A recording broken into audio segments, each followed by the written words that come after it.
یقول الانسان مالی مالی دی مغرور ای زه خو مالدار یم زه څوک یم ما سره څه دي دا زما د حیثیت دی ته څوک یې ته څه شی یې مونږ خلک وایي که نه ډېر تکبر کې چې راشو دا غټې غټې مټکورې خبرې کوو حدیث کې راځي یقول الانسان مالی خو د دې موبایل په ذریعه د ټولو مسلمانانو له دعوت ورکوم چې د خپلې محلې د امام خیال وساتئ څنګه چې ستاسو بچي دي داسې د هغوی هم بچي دي څنګه ستا خرچې دي دغه شان د هغوی هم خرچې دي څنګه ته بیمارېږي دغه شان هغه هم بیمارېږي مخکې به دا د روجماتي دا پیسې به امام له راغونډې کړې بیا به درشتم کې بیا راغونډې کړې بیا به سرسایه وله ورکړه نو امامان ښه ګزاره کېده او اوس بله ورځ یو دستربندۍ ته لاړم یو مولانا راته وایي چې قاري صاحب قسم دی دومره قرض دی را باندې د شرمه چاته ویلی نه شم وایي څوک راله نور قرض هم نه راکوي څه کور کې وکړه بیماري وه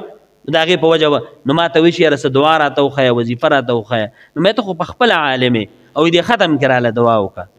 ما ولې دا مقتدیان وی والله بس پته نه لګي احساس سره نشته وی دوی ته هم لږ ترغیبي خبره وکړه نو زه دې ټولو وروڼو ته وایم چې دا عالمان امامان قاریان طالبان چاته ویلی نه شي دله خو که سپینې جامې اچولې دي نو خو دا خو له تا کړي دي ده واسکټ اچولی یا پټکې یا چشمې اچي یا پاک ګرځي نو دا خو ستا په وجه ګرځي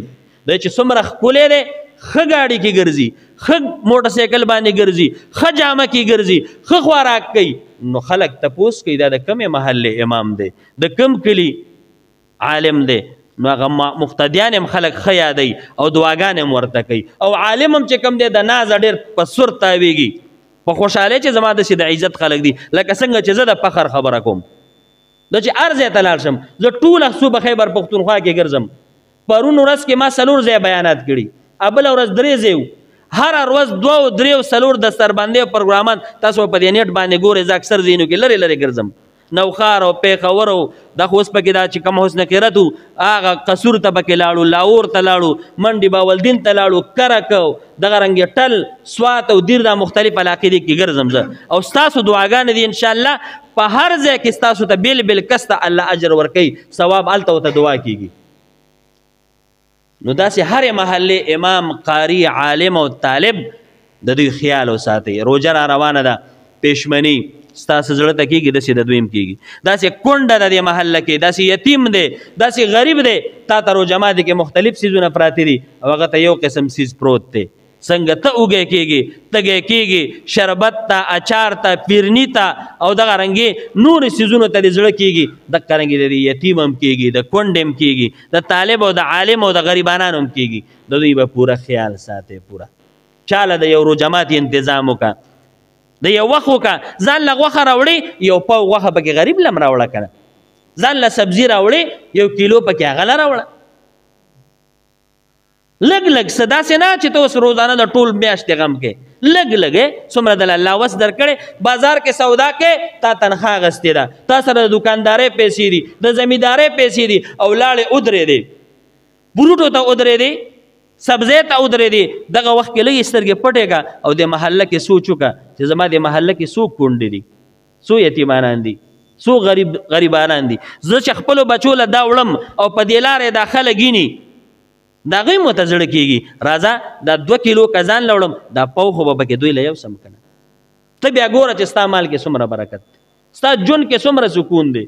ښه دغه نشي کولی کور کې د تلکاري تیاره کړه روټۍ دې تیاره کړه او دغه رنګې چاټ دې تیار کړه چکني دې تیار کړه او کلی کې سوچ وکړه د حاجي صاحب ډېر مشر دی ګیرې سپینه ده دی ګوره جومات کې اذان کوي دا د کلي مشر دی دا د محلې مشر دی دا پلانکې ترور مشره ده نو لږ شان تلکاري راواله هغه کونډې ته ولېږه هغه یتیم لم ولېږه هغه مشر لم ولېږه هغه حاجي صاحب لم ولېږه هغه طالب له خو ته روزانه وظیفه ورکوي ستا په وظیفه الحمدلله مدرسې آبادې شوې که چېرته ټیم زه به تا وګرځوم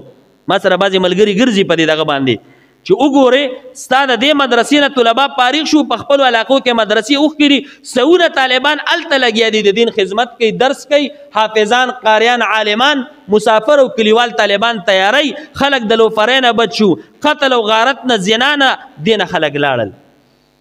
ډېر پکې تبلیغ ته لاړل ډېر پکې مدرسو ته لاړل ډېر پکې خانقاګانو ته لاړل ډېر پکې جهاد له لاړل او لګیا دي د دین خدمتونه کوي نو انشاءالله دا څه مختصره زندگی دی رونو که تی ولګې او که ونه لګې خو پاتې ده که نه سر خوړلې فرعون نه پاتې شوه قارون نه پاتې شوه حامان نه پاتې شوه سلیمان علیه السلام بادشاهي څومره غټه بادشاهي وه سکندر اعظم سلطان ذوالقرنین څومره لوی سړی و بخت نصر په کلهمه دنیا یې بادشاهي کوله هر څه پاتې خالي لاس روان ما ورته به مځو مغروره کېږه مه چې زه چاله هم څه نه ورکوم یو 20 تالې خو دې جیب ته ووه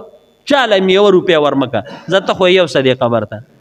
څوک هم نشي وړی مال هغه د حدیث مبارک کې راځي یقول الانسان مالی مالی مالی انسان وایي زما مال زما مال زما بنګله زما بینک بیلنس او زما سونه او زما چاندي او زما کور زما جامه زما بچی زما موټر یقول الانسان مالی مالی دی مغرور زه خو مالدار یم زه څوک یم ما سره څه دي دا زما د حیثیت دی ته څوک یې ته څه شی یې مونږ خلک وایي که نه ډېر تکبر کې چې راشو دا غټې غټې مټکورې خبرې کوو حدیث کې راځي یقول الانسان مالی مالی هل لک من مالک الا ما اکلت فافنیت او تلبست فابلیت او تصدقت فامزیت 3 قسمه مال ستا دی حدیث کې راځي یو هغه مال ما اکلت فافنیت چې ودې خوړو بس پناه دی او تلبست فابلیت وادې غوسته او زړې شوې او تصدقت فامزید د الله په نوم دی ورکه او آخرت ته دی ولېږه دا 3 قسمه ستا دی ودې خوړه وادې غوسته او د الله په نوم دی ورکه دا 3 وما سوا ذلک د دې نه چې دا باقي کم مال دی فذاهب وتارکه للناس د دې نه ته تلونکی او دا خلکو ته پاتې دی حدیث کې راځي پلار کله مړ کېږي نو دا وایي دا پلانکې پټی مې د پلانکې لور شو دا پلانکې مې د پلانکې زوی شو او دا موټر مې د پلانکې زوی شو دا موټر سایکل به هغه نسیله ورکې او دا به د نو حدیث کې راځي دا سړی قمقل دی دا خو هسې هم د دوی دي ته ولې وایې چې دا د هغه شو دا د ده شو ته خو ترې روانې خیره نه حرام حلال دې نه کتې او څه نورې قصې دې کولې شی دې راجمع کړی دی او ته وایې چې دا د پلانکې او دا د پلانکې دا خو هسې هم د ده دی تا لې درکوي څه